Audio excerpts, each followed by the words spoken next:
don't interrupt me. Dobchinski, I know what I'm saying. I left here and I ran. If I may say so, I ran over to Corgibbinson's house. Not finding Corgibbinson's home, I nipped over, if you will forgive that expression, to Rastakowski's house. And not finding Rastakowski at home, I went straight over to the post office. To inform the postmaster. To inform the postmaster. Yes. Shish. And when I came out of the post office, who should I run into but Dobchinski? Near the stall where they sell pies. Near the stall where they sell pies.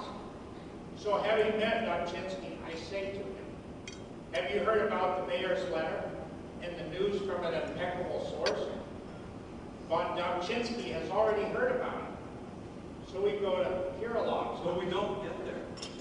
No, we don't get there. Will you be quiet? We don't get there because on the way, Dobchinski suddenly says, let's go to the inn. Because my stomach was empty. I hadn't eaten since morning. I was getting stomachy rumbles. The inn, he says. The inn's just had a delivery of fresh salmon. Why don't we have a bed to eat? But the minute we arrive at the inn, a young man, quite presentable, young man, is standing in the hallway like this. Very outstanding, very resolute. A physiognomy revealing a lot up here. And I sense something immediately. I say to Dobchinski, I say, my dear Dobchinski, there's something not right about this. Just like that, yes, and quick as a flash, Dobchinski raises one finger and summons the innkeeper. You know, Blas, the innkeeper, his wife had a baby 3 weeks ago. Bright little boy, he'll be an innkeeper, just like his father was. So having summoned Blas, we asked him discreetly, who is that young man over there? And Blas replies, that, he says, don't interrupt me, Dobchinski. Please don't interrupt. You won't tell it right. You won't. You have a slight lisp. As a matter of fact, one of your teeth whistles. So the innkeeper says that, he says, that is a young man, a government official, and his name is Kalashnikov. That's right, his name is Kalashnikov. His name is Kalashnikov, and he's heading for Saratov. And, say the innkeeper, and he's behaving in a most peculiar manner. He keeps asking for credit. I keep asking for payment. So far, he hasn't talked of a kopeck. Yes, that's what the innkeeper told me, and then it dawned on me. Oi, oi, oi, I say to Dobchinski. Oi, oi, oi. No, Dobchinski, it was I who said oi, oi, oi. Well, maybe you said it first, but I said it only a moment later. Oi, oi, oi, we said. What's he up to?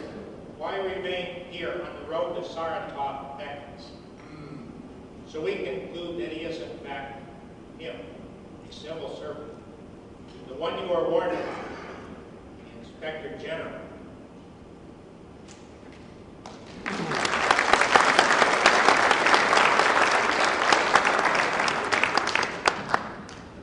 This is probably the hardest title to guess. Anyone have an idea? Yes. The Inspector General. The Inspector General. Congratulations. Come get your tickets.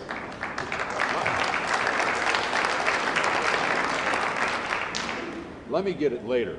All right. Don't forget. All right. The third play is also played by a different writer than Shakespeare. And this is based upon one of the 18 best-selling books of all time. It was made into a movie musical in 1974 featuring Gene Wilder, Richard Kiley, and the famous Broadway choreographer Bob Fosse. Any guesses?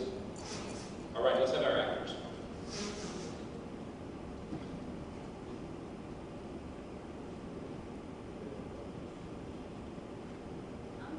I'm tired. Let's rest for a moment. All the time we've been together, I've never seen you take a single drink of water. Can't you say? Before that, you were thirsty, didn't you? Water may also be good for the heart. The stars are beautiful because of a flower that cannot be seen.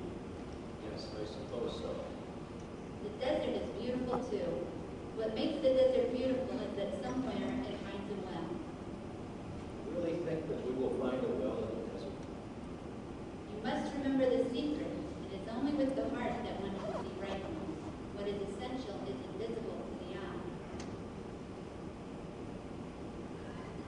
took him in my arms and set out walking towards me.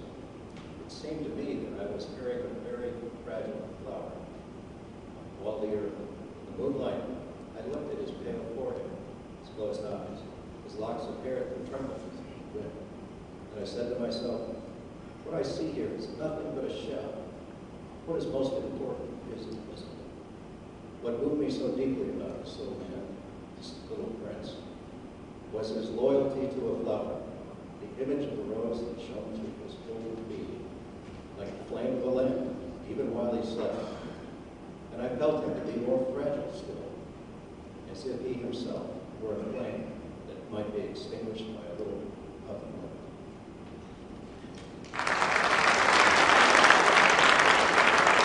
All right, what is it? Yes, sir. The Little Prince. Yes, congratulations. Come get your tickets.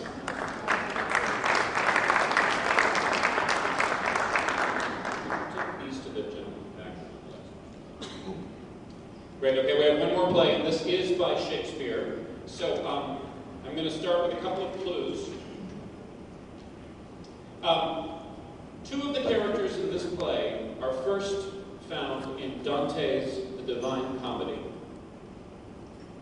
Okay, well that didn't help. You don't know your Dante.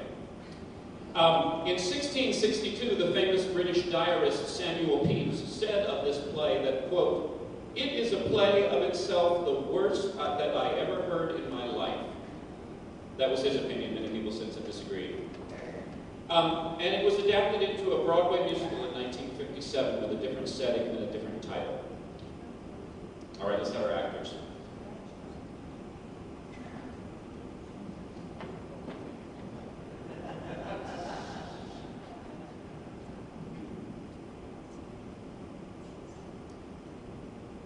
If I profane with my unworthiest heart and his holy shrine, the gentle fine is this: my lips, two blushing pilgrims, stand ready to smooth that rough touch with a tender kiss.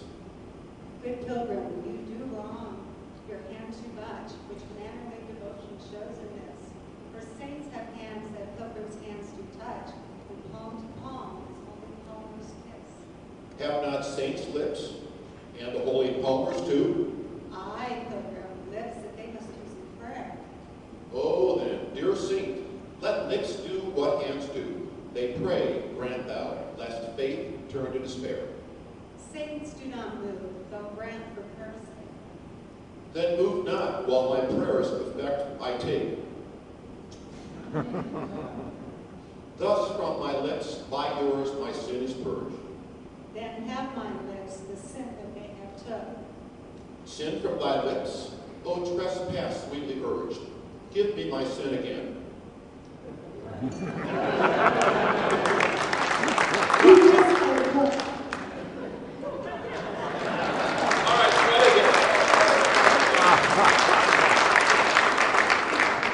I heard it first, Romeo and Juliet, absolutely. Here's your ticket.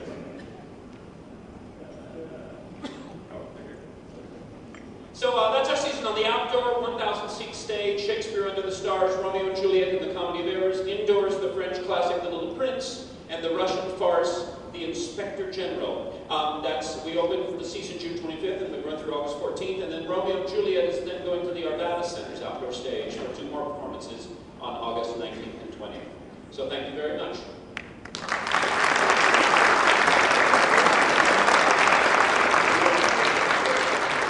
We have time for a quick question or two, and I know you were impressed with such literary prowess that this club possesses. I was impressed, actually. Yes.